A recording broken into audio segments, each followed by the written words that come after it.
Hello. It is a wonderfully cozy autumn evening in the northern hemisphere, and we are under October skies. And it is the time of the Libra sun. And since I am a Libra, I wanted to give a little bit of a talk about Libra. So, Libra is ruled by Venus, which is the planet of beauty and affection, femininity, mm, and Saturn. Saturn is the karmic malefic planet. Um, Malefic planets, by their nature, are destructive, which a lot of humans feel is bad, but it's a crucial part of transformation. Um, so anything generally uncomfortable, I think society views as bad, air quotes. But anyways, challenges are meant to be risen up to in life. Makes us stronger and wiser and healthier and happier. So Saturn, bringing lots of challenges, right? Heaviness, depression, um, constrictions and fears, limitations. So it's an interesting combination, Venus and Saturn ruling Libra, which I believe is in part what they're balancing is severity and kindness and beauty.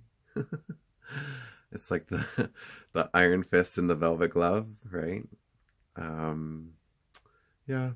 So it's interesting being a Libra. Um, the Libra sun, which is what Libras have, the sun sign is your birthday sign. The Libra sun, the sun is in its weakest position in Libra. The sun represents the self, naturally ruling Leo, at its very best in Aries, and so its weakest in Libra. And so that just means that the self of a Libra is maybe more prone to poor self-esteem or depression or crippling insecurities. It all depends on many things, many different aspects, and of course, the soul, because as you are not your body, as you are not your mind, you are also not your Venus or your Saturn or your Sun. You are the soul, and these are your tools. These are the tools that you get to work with to grow as a soul, right? When we are underneath the tools, when we are in the ego too much, in the sun too much, we get burned, right? Because we are not the sun, we are not the individual self, we are the soul. So that factors a lot into my karmic and metaphysical astrology that I work with. There's so many kinds of astrology, beautiful kinds of astrology. So, anyways, Libra. Yes, so Libra in the soul's journey is the first of the nocturnal signs, or the dark half of the year. And um, it's just so wonderful. Because it's like Libra ruled by Venus is like, oh, come into the autumn. It's so lovely here.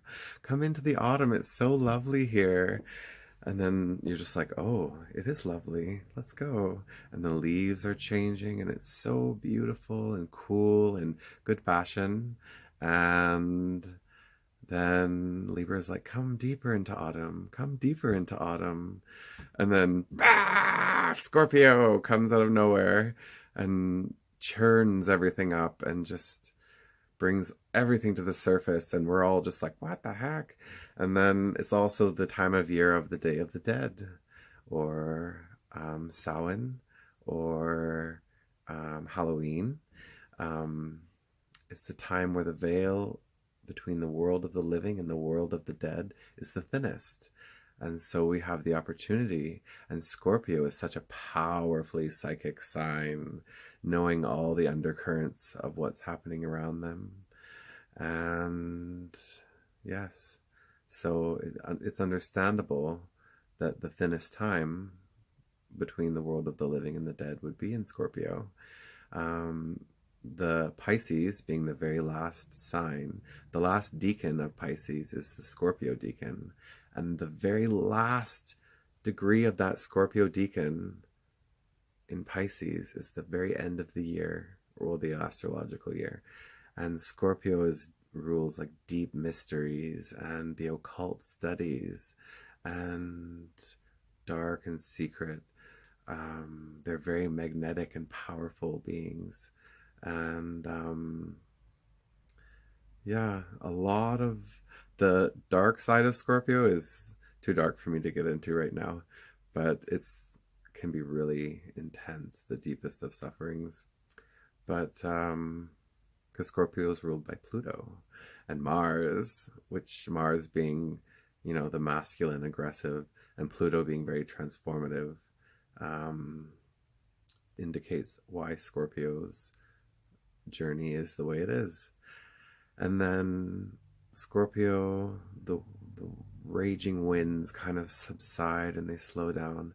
And then suddenly it's the holiday season, which is, joyful and exciting and so full of optimism and hope. And it's funny because, for example, Christmas is within the first few degrees of Capricorn, which is a very serious and hardworking sign. And so that whole build up to Christmas is Sagittarius, which is the last autumn sign.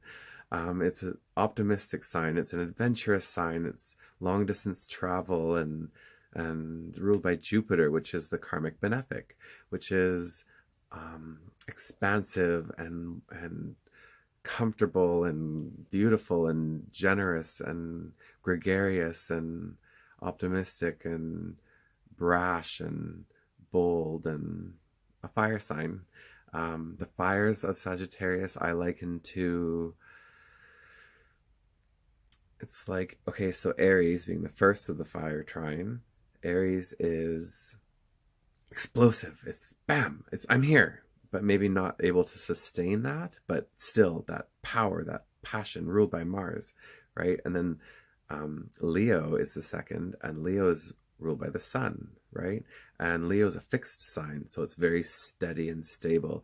And so the fires of Leo to me are like the blazing midday sun of summer, inescapable heat, and just awe-inspiring because they are just themselves. They are just themselves. Leos can be nothing but themselves, and that's very admirable, especially to a Libra.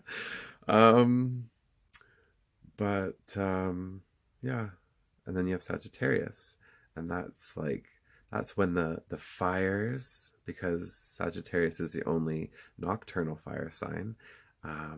Sagittarius is like the fires of maturity, the fires of wisdom, the fires of truth, the fires of freedom and beauty and love and bohemian ideals, I believe.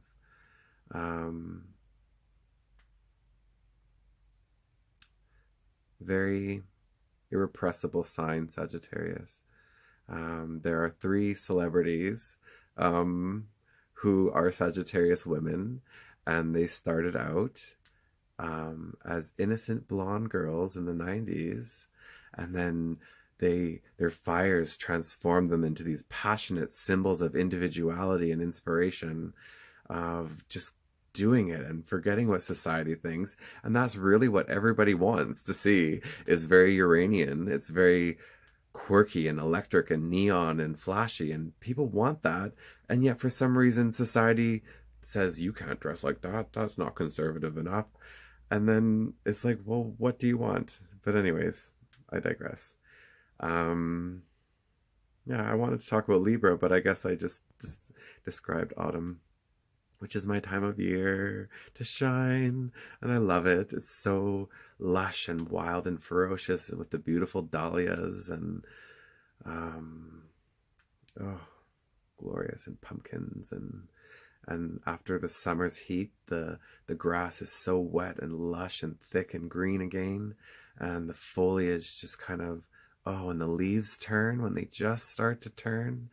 And it's just this wild, it's like they glow of their own light. They have their own light within them, and it's a spooky light because it's the autumn now, right? And oh, I just love it. I love it. It thrills me. Yes, so I will entitle this the Autumn series. Yes, or the seasonal series, I guess. And this will be the autumn version of this series. And next will be winter.